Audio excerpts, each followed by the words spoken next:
minha gente, parece que deu ruim para duas instituições no nosso mercado financeiro e que, consequentemente, acabou dando ruim para muitos investidores que resolveram investir nos títulos de renda fixa que esses emissores tinham no mercado. Porque sim, gente, renda fixa tem risco. Eu já falei isso inúmeras vezes. Isso, né, por aqui. E mais uma vez, então, as pessoas que acabaram optando por alguns títulos vão ter que experimentar na prática como funciona toda essa questão do FGC para reaver os seus valores, né? Então, sim, tem risco, mesmo que tenha o FGC. Inclusive, eu vou fazer algumas ponderações sobre tudo isso, porque muitos dizem assim, ah, Bea, mas o risco é só para quem investe mais de 250 mil. E eu digo... não é bem assim, mas me acompanha até o vídeo que vocês vão entender tudo isso. E antes da gente começar, eu já vou aproveitar e pedir para vocês se inscreverem aqui no canal, deixarem o like de vocês e podem utilizar os comentários também para deixar a opinião de vocês sobre tudo isso que está acontecendo. Mas vamos lá, gente. Vamos começar então trazendo para vocês as atualizações da semana para vocês entenderem, né, de que instituições que nós estamos falando então especificamente. A primeira, gente, é a BRK. A BRK, como vocês estão vendo, então, o Banco Central ele decretou a sua liquidação extrajudicial e ela tinha, assim, muitos títulos no mercado. Aqui eu fiz um print de uma telinha do Trademap, não mostrando todos, né, mas alguns, claro que também tá segmentado por corretoras, mas como vocês podem ver, tinham vários títulos da BRK que ofereciam mais de 14,5, por exemplo, ao ano, isso por um prazo curtíssimo, por exemplo, de 24 meses. Tinha título ali pagando IPCA mais 8,38 também, isso falando para 3, 4 anos. Então são taxas extremamente elevadas que, ao meu ver, já deveriam por si só gerar uma certa desconfiança, mas não tem jeito, teve gente que foi lá, colocou grana, deu ruim, agora o negócio é só realmente acionar o FGC e buscar esse valor de volta. E o segundo caso, gente, é a Portocred. Como vocês estão vendo também nesse comunicado, foi feita a liquidação extrajudicial dela, e no caso dela, gente, eu até lembro de uma matéria, eu acho que foi do ano passado que saiu no Infomoney, quando a gente chegou com a taxa 13,75, que a Infomoney ela fazia esse alerta, inclusive, né, que essa taxa é muito alta, abria espaço para vários emissores entrarem no mercado e tentar captar grana, mas que tinha que ter um certo cuidado, porque inclusive a Portocred, que eles mencionaram na matéria, oferecia, se eu não me engano, títulos de 15% ao ano, só que com um vencimento, por exemplo, de 24 meses, o que é uma taxa muito alta para um curto espaço de tempo, né? Então tudo isso já davam, né, alguns sinais lá atrás, mas não tem jeito, muitas pessoas às vezes acabam preferindo correr o risco ou não sabiam do risco, porque sim, como eu trouxe para vocês, renda fixa tem risco, e aí agora acaba sobrando aí essa mini dor de cabeça que vão ter que acontecer aí nos próximos dias, né? E eu digo uma mini dor de cabeça, gente, porque a partir do momento que essas empresas, então, elas sofrem essa liquidação extrajudicial, então,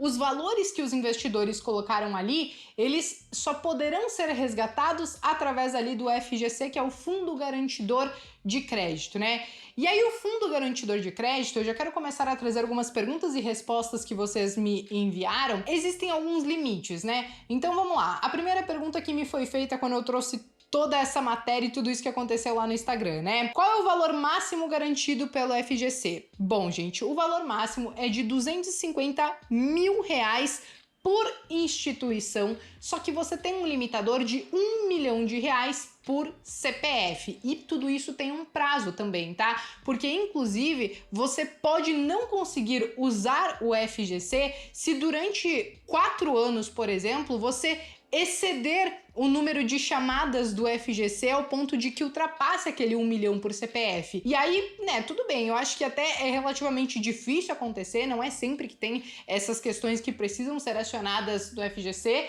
Eu lembro da casa que aconteceu em 2020, né, mas, enfim, às vezes pode acontecer, mas já é um sinal que o próprio FGC tá dando. Tipo, poxa, você não aprendeu uma vez, você tá vindo acionar de novo o FGC, praticamente por situações talvez muito parecidas. Então, meio que esses limitadores já deixam meio que como um alerta e te obrigam a aprender uma lição ali no meio do caminho, né? Mas o ponto é, esses são os limitadores. Mas dando sequência, vamos lá. A segunda pergunta que eu recebi, principalmente daqueles que estavam um pouco mais desesperados quando viram essas notícias, foi o seguinte: Bea, qual que é o prazo que geralmente o FGC demora para pagar os meus investimentos, né? É muito importante ressaltar que não existe um prazo estipulado pelo FGC.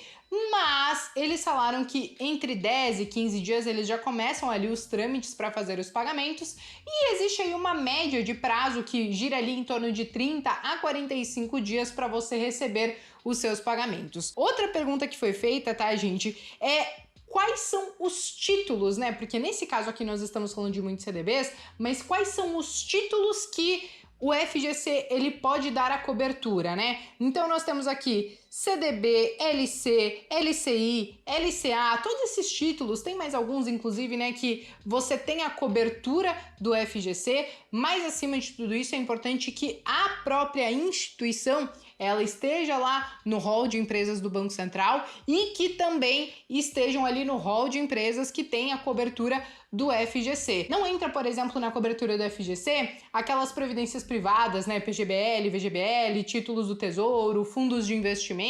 Então, sim, existem coisas que entram e existem coisas que não entram, tá? Um ponto muito importante sobre tudo isso e outra pergunta que foi feita é: Bea, qual é o valor que eu vou receber da minha aplicação? Eu vou receber só o valor que eu investi ou eu recebo o valor que eu investi e mais os juros, né, do rendimento que eu tive durante o tempo que eu fiquei com essa aplicação? E no próprio site do FGC, eles deixam claro que sim, você recebe o capital que você investiu e os juros também. Só que os dois somados, eles não podem ultrapassar os 250 mil reais. Se ultrapassar, você vai bater no teto dos 250 mil e você só vai receber aqueles 250 mil. O que ultrapassar já era, infelizmente, não tem o que fazer. Por isso que toda vez quando vocês vão fazer investimentos em títulos de renda fixa, vocês meio que já tem que fazer um cálculo de quanto vocês estão estimando receber daquele título, já para você talvez não investir no talo aqueles 250, mas sempre um valor menor, considerando que você vai ter os juros ali que vão render e que se acontecer alguma coisa tem que estar dentro da cobertura do FGC. Agora, um ponto muito importante, inclusive, sobre tudo isso, tá, gente?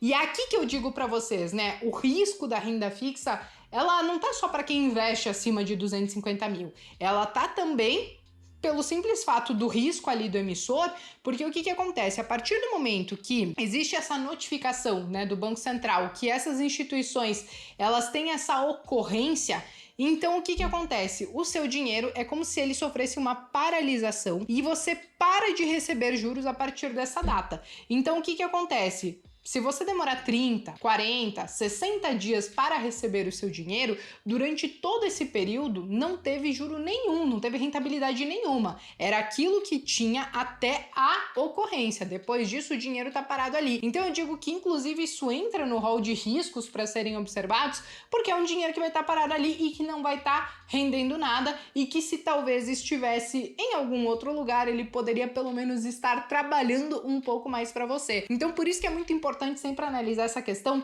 do risco do emissor, tá? Então, assim, um ponto muito importante, já inclusive falando do risco do emissor, porque eu acho que eu trouxe as principais dúvidas que a galera tava perguntando, é como analisar, então, esse emissor, né? Porque muitas vezes vocês vão se deparar com esses nomes que não são conhecidos, tipo Porto Casa, BRK, sei lá, às vezes você não sabe o que faz. É diferente quando você olha, por exemplo, um título do Itaú, um título, sei lá, do Santander. Isso são instituições que você já conhece. Vão ter algumas outras intermediárias que talvez você também não sabe o que é, mas aí tem essas que tem muita gente que, cara, nunca ouvi falar. Tem um site, gente, que se chama Banco Data. E esse site eu já uso ele há muitos anos, inclusive para consultar esses emissores de renda fixa, para entender a qualidade desse emissor. E esse eu acho que ele é um ponto muito importante antes de você investir em renda fixa, entendendo que ela tem risco e que tudo bem que tem o FGC, mas você, se puder, quer evitar essa dor de cabeça, né? E aqui, o que eu fiz? Eu fui no Banco Data e coloquei lá BRK para entender a situação, por exemplo, da empresa e até para trazer como exemplo para vocês. E olha o que aparece para mim, né, gente? Dê uma olhadinha nesse índice de Basileia em 2,8%. Então, o índice de Basileia, ele é uma métrica que é muito utilizada, principalmente para quem já estudou, analisou ações de bancos, né? Tipo, sei lá, investe em Itaú, investe em Santander na Bolsa de Valores. Nós sabemos que banco por si só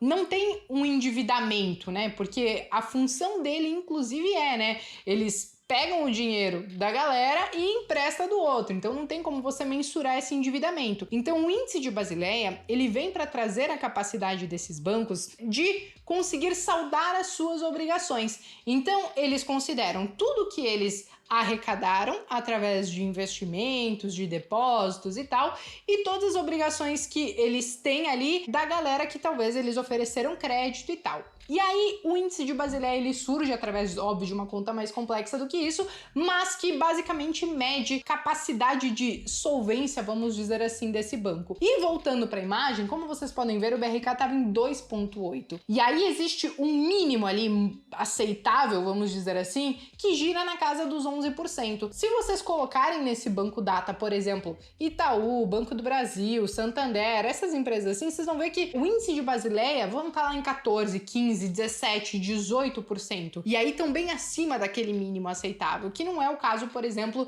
dessas empresas aqui. E que, como vocês viram na imagem, tinha ali, ó, dando prejuízo de mais de 15 milhões e tal.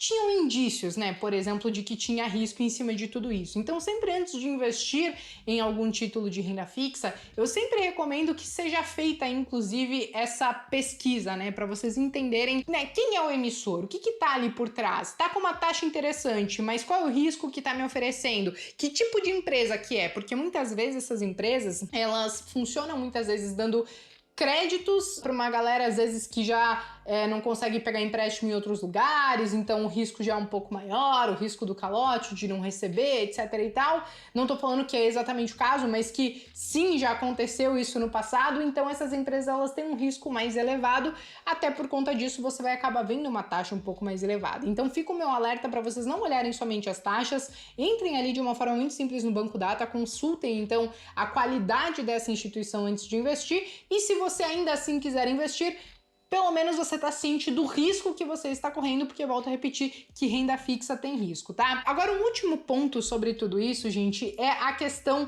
de como acionar o FGC, tá? Então, assim, é óbvio que eu não vou conseguir mostrar exatamente o passo a passo para vocês aqui na prática, porque eu não tinha nenhum desses títulos, mas, basicamente, eu vou deixar os links para vocês também aqui embaixo na descrição. No próprio site do FGC existe um passo a passo e essa solicitação, ela tem que ser feita mediante o aplicativo deles. Então aqui tem um print do aplicativo deles pro iOS e como vocês podem ver, já tá aparecendo aqui, ó, a liquidação da BRK e da Portocred. Então quando vocês abrirem esse aplicativo e vocês fizerem o cadastro de vocês com os dados pessoais, quando vocês clicarem já em cima do caso que for o de vocês, ele já vai ali aparecer alguns dados para vocês preencherem e encaminharem então essa ocorrência.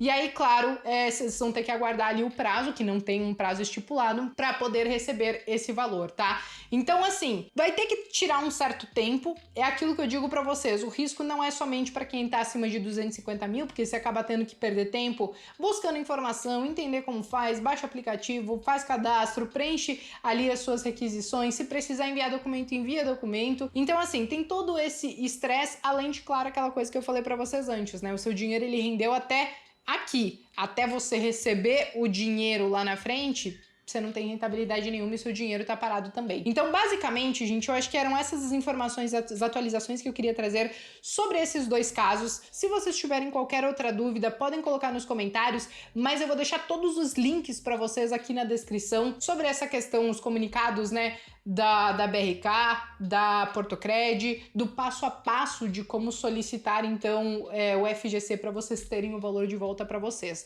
E eu espero que tenha servido como um alerta para futuros investimentos que vocês venham a fazer nesse mercado de renda fixa, beleza? Bom, pessoal, eu me despeço por aqui. Se vocês gostaram, deixem um like aqui no vídeo e eu vejo vocês, então, no próximo vídeo.